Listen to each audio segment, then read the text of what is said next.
আমি নরসিংদী একবার রাত্রে 1:30 বাজে চা দোকানদার চা বেচতেছে, খুব কাছে দিয়া বৈশা চা খাইছি বেটার।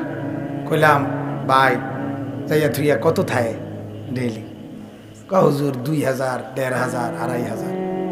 এই চা বিক্রেতা রাস্তার পাশে ছোট টং চা বেছে না, এরকম এরকম বেটার ডেলি যদি 2000 টাকাও থাকে তাইলে মাসে কত? 60,000। আজ বাদ দেন না, এখন আরো 10,000, কত? 50,000। আপনার বেতন 50,000 না? কত? 45। ইমাম সাহেব আছেন নি কেউ? হাত উঠান তো। কত কত আপনার? 44। কত? হ্যাঁ 6,000। ওই বেটার কত? 50,000। আমি নিজে বিশ্বাস করেন, আমি একবার কাছে বইয়া জিগাইছি, কাকা কিস্তি কয়টা? হ্যাঁ হুজুর শরম দিয়েন না। আমি না শরম দেই না, আপনি জিঙ্গাই। আমি কইলাম আরে আমি আমার না ভাই শরম দেই না, আমি আপনি জিঙ্গাইতে আছি আর কি। আজারে আছি জনকদুর বইছি, আপনারা এনে চা খাইতাম, রাত হয়ে গেছে মাহফিল থেকে আইতের সময় আর কি। তো হুজুর কিস্তি 3টা চলে। 3টা কিস্তি। আপনার কিস্তি কয়টা দেখেন, জিজ্ঞাসা করেন। হে তো কিস্তি চিনে না, সে তো কিস্তি চিনে না। আমার মসজিদের ইমামরা তো কিস্তি চিনে না, মিয়া লোন চিনেই না। তো আলহামদুলিল্লাহ মালিকের উপরে রহম করে, দয়ার উপরে ভরসা করে জিন্দিগি আরামসে চালায়। চুরিও করে না, ডাকাতিও করে না, কারো মাল লুণ্ঠন করে না, সুদও খায় না, ঘুষও খায় না। এজন্য এই সমাজের পবিত্র, দিনদার, আমানতদার, বিশ্বস্ত মানুষ যারা সেজদাওয়ালা, যারা বন্দেগীওয়ালা, যারা ঈমানওয়ালা, যারা আমলওয়ালা, এরাই এদের দ্বারা সমাজ নিরাপদ। এদের দ্বারা সমাজ ক্ষতিগ্রস্ত হয় না। এদের দ্বারা সমাজ ক্ষতিগ্রস্ত হয়। অল্পতে যে তুষ্ট, তার দ্বারা সমাজ ক্ষতিগ্রস্ত হবে কেমনে? কথা বলেন না। যার পেটটা হলো রাক্ষস, যার পেটে রাক্ষস, 100 কোটি টাকায় যার হয় না, 500 কোটি টাকায় যার হয় না, তো সে নাকি অতৃপ্ত। 6,000 টাকায় যার জিন্দিগি চলে, সে মানুষের দিকে কুনজরে তাকাবে কেন? মানুষের সম্পদ লুণ্ঠন করবে কেন? তার তো অল্পতেই তৃপ্তি। এজন্য কানাত বলা হয় আরবিতে তুষ্টি, অল্পে তুষ্টি। এটা অনেক বড় নিয়ামত। আল্লাহ নবী এজন্য হাদিসের মধ্যে আছে, নবীজি দোয়া করছেন, আল্লাহুম্মা জাআল রিজকা আলে মুহাম্মাদিন কুতান কাফাফান। নবীজির হাদিস, আল্লাহর নবী দোয়া করছেন, আল্লাহ আমার বংশধরকে আপনি এতটুকু রিজিক দেন যেতটুকুতে শুধু হায়াত চলে, যেতটুকু শুধু জিন্দেগিটা পার হয়, এর দূর দিয়ে। নবীজি বলছে, অথচ আল্লাহ তাআলা অফার করছে। হাদিসে আছে, নবীজিকে আল্লাহ তাআলা বলছে, বন্ধু আপনি বললে উহুদ পাহাড়টাকে স্বর্ণ বানাইয়া আমি কুদরতি ভাবে আপনার পিছে চালাইয়া দেব, এটা আপনার লগে লগে থাকবো, স্বর্ণের পাহাড়, যা লাগে এখান থেকে নিবেন, আপনি এটা নিবেন কিনা নেন, আপনাকে আমি গিফট করতে চাই। আল্লাহর নবী বললেন, রব্বুল আলামিন আমি আশবাউ ইয়াওমান আশকুরু আজুউ ইয়াওমান আতাসাব্বার। আল্লাহ আমি চাই এক বেলা পেট ভরে খাবো, আপনার শুকর করব, আরেক বেলা উপাস থাকবো, আপনার সবর করব। এই যে হাদিস, এক বেলা খাবো শুকর করব, এক বেলা উপাস থাকবো, সবর করব। আল্লাহুম্মা আহইনি মিসকিনান ওয়া আমিতনি মিসকিনান ওয়া আহশুরনি ফি জুমরাতিল মাসাকিন। নবী বলছেন, আল্লাহ আমি গরিবের সাথে বাঁচতে চাই, আমি গরিবের সাথে মরতে চাই, আমি গরিবের সাথে হাসরের ময়দানে দাঁড়াইতে চাই। আমার উম্মতের সবচেয়ে দুর্বল, আমার উম্মতের দিন আইনা দিন খায়, ওই লোকটাও যেন বলতে না পারে, হায় নবী কি আর, নবী তো ছিলেন রাজপ্রাসাদে, নবীর তো ছিল স্বর্ণের পাহাড়, উনি আমার দুঃখ বুঝবেন কেমনে? কথা বোঝেন নাই? উনি কেমনে বুঝবেন? আমরা অনেক সময় কথা কই না, আপনি আমার দুঃখ বুঝবেন কেমনে? আপনি থাকেন সুখের রাজপ্রাসাদে, আপনি বুঝবেন কেমনে দিন মজুরের কষ্ট কি? আল্লাহর নবী বলেন, না উম্মত, আমি পেটে পাথর বাঁধছি 14 দিন, আমার কোনো উম্মত কোনোদিন বাঁধো নাই। উম্মত আমার 3 মাস ঘরে আগুন জ্বলে নাই, 3 মাস চুলায় আগুন জ্বলে নাই। কাজে আমার কোন উম্মত কিয়ামত পর্যন্ত এর চাইতে বেশি অভাবের অভিযোগ আমার উপরে করতে পারবা না। আমি তার চাইতে বেশি কষ্টে পার করে গেছি। আমি তোমাকে ভাইবা, আমি তোমাকে ভাইবা, আমি তোমার সাথেই থাকতে চাইছি, তোমার সাথেই মরতে চাইছি। নাইলে আমার মাওলা তো আমারে দিতে চাইছিল অনেক, ঠিক কি না বলেন? দিতে চাইছে না অনেক। নবী চাইলে আল্লাহ কি কি দিত? কথা কয় না, কি কি দিত? সব দিত, সব দিত। কি তা আবার বানাইছে তো ওনার লাগে, বানাইছে তো ওনাকে মহব্বত কইরা, কায়নাত সাজাইছে তো নবীকে ভালোবাসা, তো আবার দিত কি তা? আল্লাহ তো যেন বলতো যে বন্ধু সবে তো আপনার দিলাম, তবুও তো আল্লাহ নবী সাল্লাল্লাহু আলাইহি সাল্লাম আমরা যেন কোনোদিন বলতে না পারি যে আমার কষ্ট কষ্ট ফাইলে না বুঝতো কষ্ট কারে কয়, ঠিক কি না বলেন? যে আপনারা অনেক সময় বলেন না হুজুর আপনার গো আবার কি হবো চিন্তা, মানুষের বাইত গিয়া গিয়া ভাত খান, আমরার মতো সিএনজি চালাইলে অটো চালাইলে না বুঝতেন না, আপনি একটা বুঝছেন, আমরা বুঝছি না। আমরা মানুষের বাইত ভাত খাই দেখা আমরা বুঝছি না, নাইলে আপনার মতো হইলে বুঝলাম, হইলে কিস্তি কেমনে লয়, কথা বুঝছেন না? আপনার মতো বুঝলাম থাকলে বুঝলাম, হইলে বিড়ি কেমনে খায়, আপনি আমগুলো বুঝাইতে নাইছেন, আমরা বুঝি না। বুঝি না কি? পৃথিবী এমন এক জায়গা, আল্লাহ তাআলার কুদরত এটা, আমি তো এটা সবসময় বলি, পৃথিবী এমন একটা, এখানে উচ্চ শিক্ষিত যা বোঝে, মূর্খ পৃথিবীর ব্যাপারে তাই বোঝে। এটা তো আমার সবসময়ের কথা, যে একবারে উচ্চ শিক্ষিত ব্যক্তি যেটারে টাইলস বলে, একজন মূর্খ বকলম সরু সরেও চিনে না, এবারটা টাইলসের মাটি বলে, ঠিক না? আয়ো কি কয়? ডক্টরেট ডিগ্রিধারী ব্যক্তি যে বেটা এবারটা ফাঙ্গাস মাছরে ফাঙ্গাস বলে, মূর্খ যে বেটা সই দিতারে না এবারটা ফাঙ্গাস রে তেলাফিয়া বলে, ঠিক না? কিতা বলে? এবারটা বেড়ারে কি বলে? বেড়ারে বেড়ি বলে নাকি? বেড়িরে বেড়া বলে, রাইতেরে দুপুর বলে, দুপুরের রাত বলে। তো কি সুবিধা কি অসুবিধাই কি? দুনিয়া ভোগ করতে কিচ্ছু লাগে না, দুনিয়া ভোগ করতে আল্লাহর বান্দা হইলেই চলে, দুনিয়া ভোগ করতে হলে আল্লাহ পাঠাইলেই চলে। আল্লাহ বলে পাঠাইছিও আমি, রিজিকের ব্যবস্থাও রাখছি আমি, তুমি শুয়ে থাকলে অসুবিধা নাই, আমি তোমার রিজিক পৌঁছাবো। তাহলে আপনি এখন বলবেন তাহলে আমরা হইয়া তাই কেউ কোনো কাম কাজ না করি। আল্লাহ বলে তুমি যে কাম করবা এটাও তো আমার ফয়সালা। কথা বোঝেন নাই আপনি? এটা আপনি কেমনে? তুমি যে তোমার যে সামনের লোকমা ভাত এটা খাইতে হইব ক্যান্টনমেন্ট গিয়া, এটাও তো আমারই ফয়সালা, তো তুমি এনে বইয়া খাইবা কেমনে? তোমার কদম তো আমার হাতে, কথা বুঝছেন? তার মানে কর্ম আপনাকে করতেই হবে, এটার কোনো কি নাই, সুযোগ নাই। এজন্য তো আমরা বুঝি এটা কর্ম যার জন্য ফয়সালা সে কর্মই করে, আর পঙ্গু প্যারালাইজড তার জন্য ফয়সালা এটা, সে বইয়ে থাকে, তার লাগেও বাতাইয়ে কর্মওয়ালার লাগেও বাতাইয়ে। তাহলে বুঝা গেল কি আল্লাহ পাক এটা হিসাব করে রাখছে, কারে দিয়ে কাম করাবে, কারে দিয়ে বয়া রাখবে, কারে দিয়ে ও পঙ্গু বানাবে, সবই তো আল্লাহর ফয়সালা। নাহলে বুড়ারা খায় কেমনে, কোলের বাচ্চা খায় কেমনে? তাহলে দুনিয়া কেমনে চলবে এটা আল্লাহর হিসাবে নাই, কথা বলেন না? হিসাবে। আল্লাহ বলেন নাহনু কাসামনা বাইনাহুম মাঈশাতাহুম ফিল হায়াতিদ দুনিয়া। ওরে বান্দা দুনিয়া কেমনে চলবে আমি আল্লাহ বন্টন করে রাখছি, বন্টন করে রাখছি, বন্টন কাসাম না, আমার বন্টন। অতএব আমার বাপ আপনি এটা বুঝেন।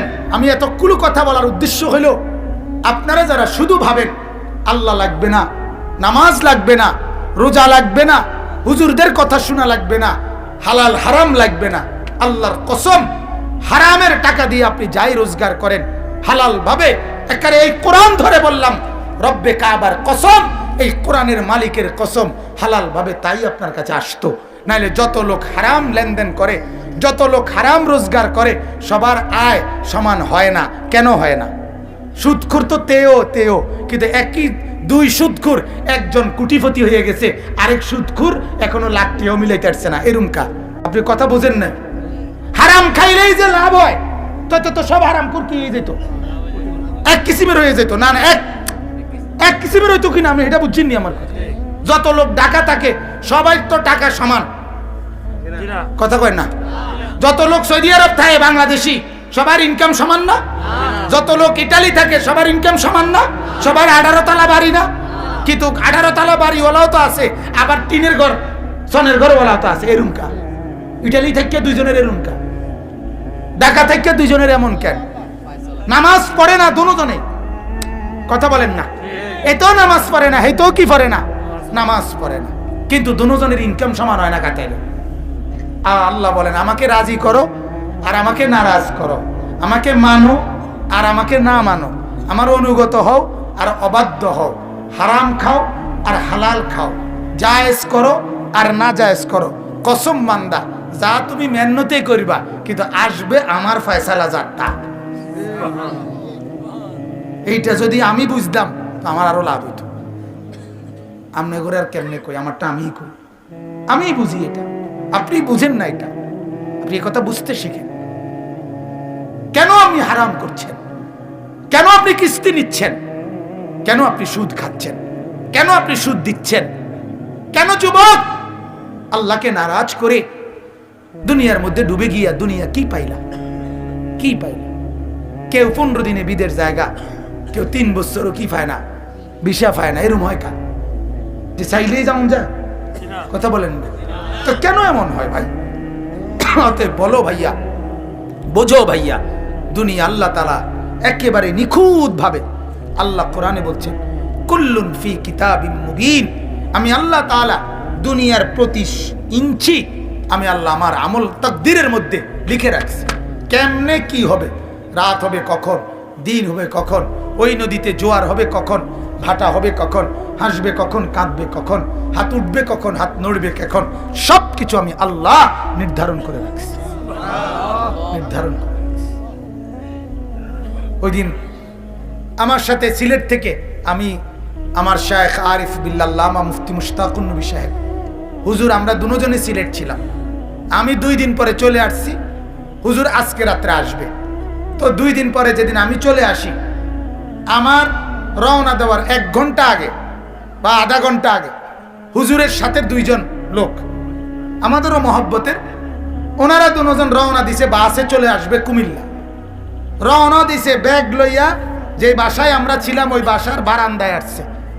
এই সময় হুজুরে আবার ডাক দিছে, ডাক দিয়ে কইতেছে আপনারা মাওলানা আনিস আজকে রাত্রে যাবে মাহফিল শেষ কইরা, দোনো মাহফিল শেষ করে আপনারা 2 জন এখন বাসে না গিয়া ওনার লগে যাই।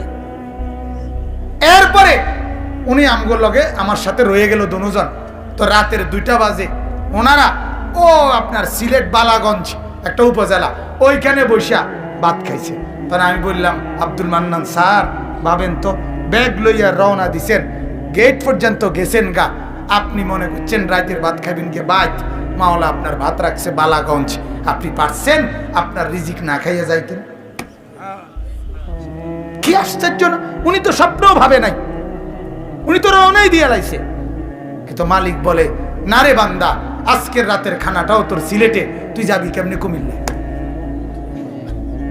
আমার ভাই, আমি সবটা কথার দ্বারা এটাই বুঝাইতে চাই, আপনি এটা বুঝতে শিখেন। আমরা এটাই বারবার বলি, ইয়ালামুনা যাহিরাম মিনাল হায়াতিদ দুনিয়া, আমরা শুধু দুনিয়াটাই বুঝলাম। আল্লাহ বলে অহুম আনিল আখিরাতি হুম গাফিলুন, বান্দা তুমি আখিরাত থেকে গাফিল হলা। আরে বান্দা, 1 পিঠ শুধু বুঝলা, আরেক পিঠ বুঝলা না। মাটির উপরের পিঠটা বুঝলা, মাটির ওই পিঠ কবর, মাটির ওই পিঠ আখিরাত, ওইটা তো বুঝলা না। কেন এমন করলা? এই পিঠ তুমি সাজাইলা, তো ওই পিঠ কবর কে সাজাবে বান্দা? কে সাজাবে?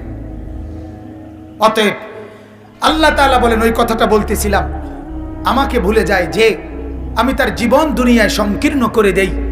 আর ওয়া নাহশুরুহু ইয়াউমাল কিয়ামাতি আ'মা, আমি আল্লাহ তাআলা তাকে হাসরের ময়দানে উঠাবো, হাসরে তুলবো তাকে, যখন সে দাঁড়াবে আ'মা, সত্যি সত্যি অন্ধ।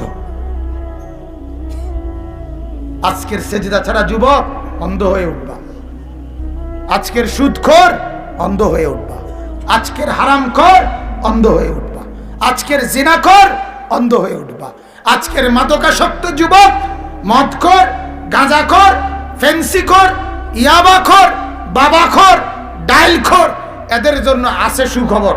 এদের জন্য বুদ্ধিজীবীরা খুব চিন্তা করছে। বাংলাদেশের 3-4 দিন আগে বুদ্ধিজীবীরা, বাংলাদেশের বুদ্ধিজীবী এক দল, ওনারা সরকারের কাছে প্রস্তাব দিছে মদ, ফেন্সিডিল, এগুলো মদের যত জিনিস এগুলো বাংলাদেশের সমস্ত দোকানপাটে স্বাভাবিকভাবে খোলামেলা বিক্রয় করা হোক। তাহলে খোলামেলা কিনতে গিয়া শর্মে কিনতো না, ফলে মাদকাসক্ত নেশা কমে যাবে। বুদ্ধি, আরে সুবহানাল্লাহ, বুদ্ধি। ও হ্যাঁ, কি বুঝলেন? কি মাথাটা দিছে?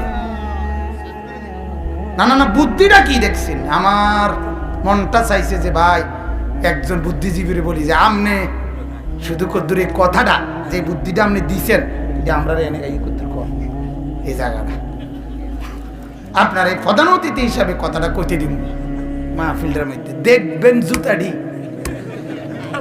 সবাই মুসল্লি শ্রোতা বলবে জুতা প্রত্যেকে দরকার হলে কালকে আবার নতুন জুতা কিনো, আজকে তার ফিটটালাই। ঠিক কিনা বলেন না? কেন জুতা দরকার হলে কালকে সবাই এক লগে, দেবিদ্বারে এক মার্কেটের জুতা এক লগে কিনবো সবাই, যে ভাই আমরা গতকাল ফতেহাবাদ মাহফিলের শ্রোতা একত্রে আইছি, জুতা কিনতাম, সবটি জুতা ফিটটালাইছি। কত বড় ডাকাত চিন্তা করছেন? এরা বলে বুদ্ধিজীবী। কি কি কথাটা কি করি? সবখানে বেলে খোলামেলা বেচলে এটা কমে যাবে। বেকুব কি হাটে বাজারে ওড়ে? আল্লাহ মাফ করে দেন।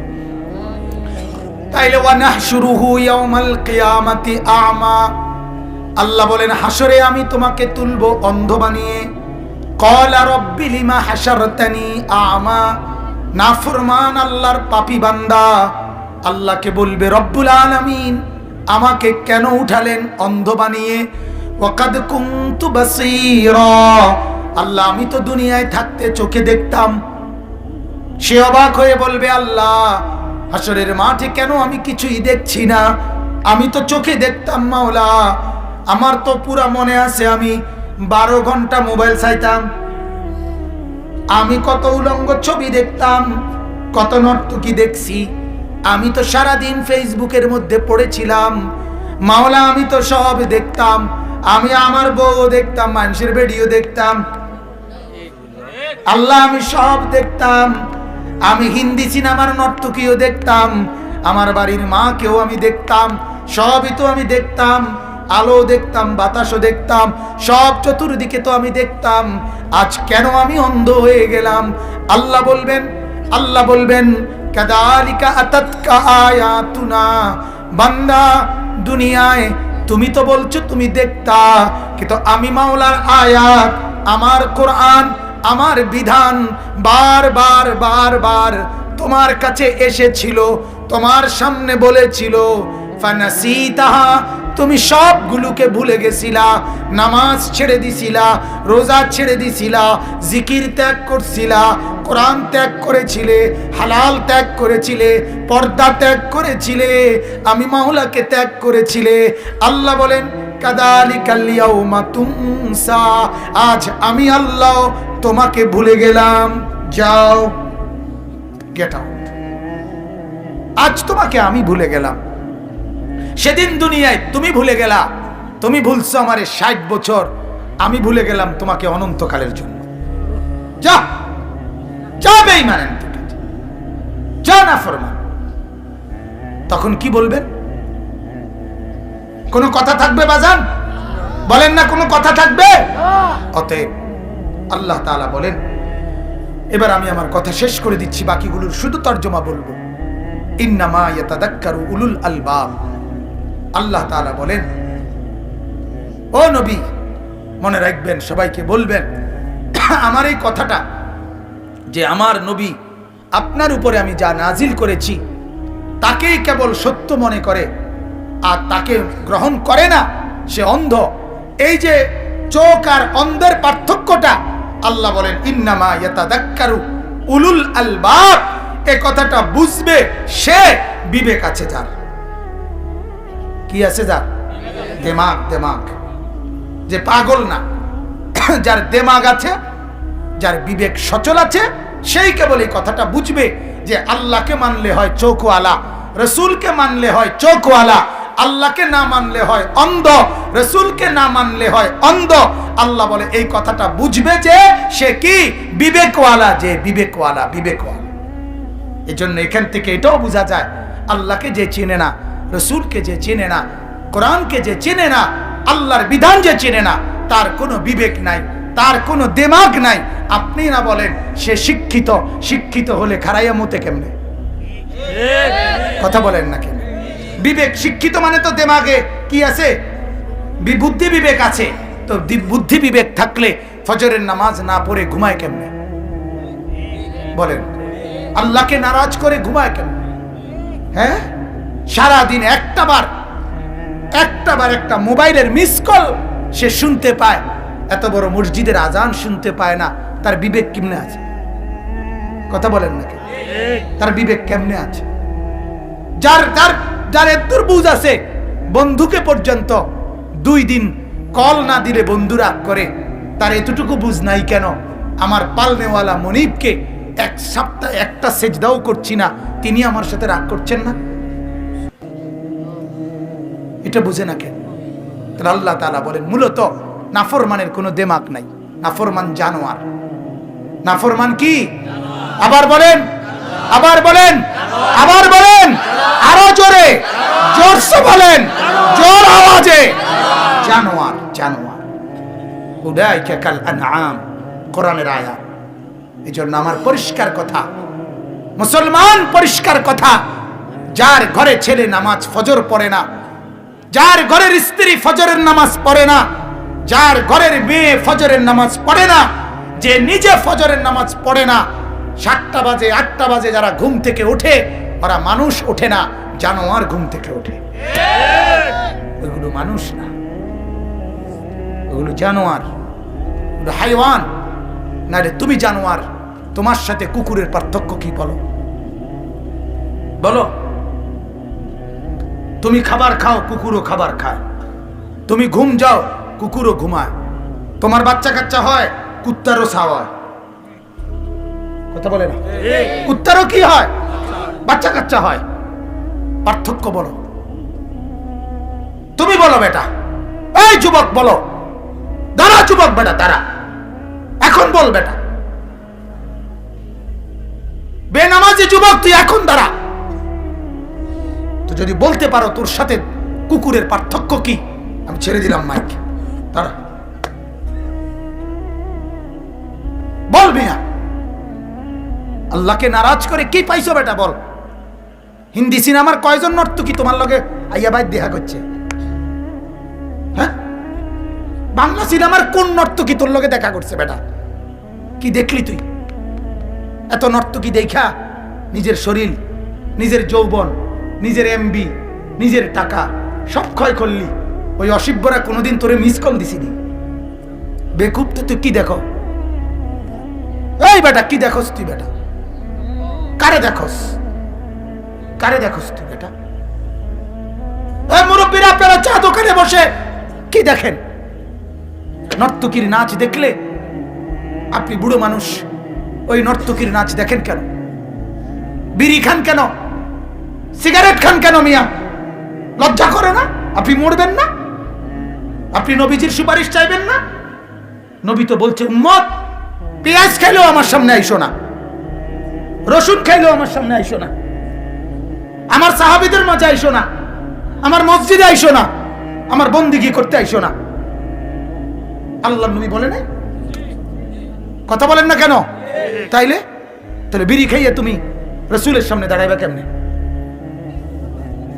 সুপারিশের জন্য দাঁড়াবেন কিভাবে বলেন? আমারে জবাব দেন না বাজান। কেমনে বললে বুঝবেন? কেমনে বললে বুঝবেন? কেমনে বললে? আল্লাহ আমাদেরকে বুঝার তৌফিক দান করুক।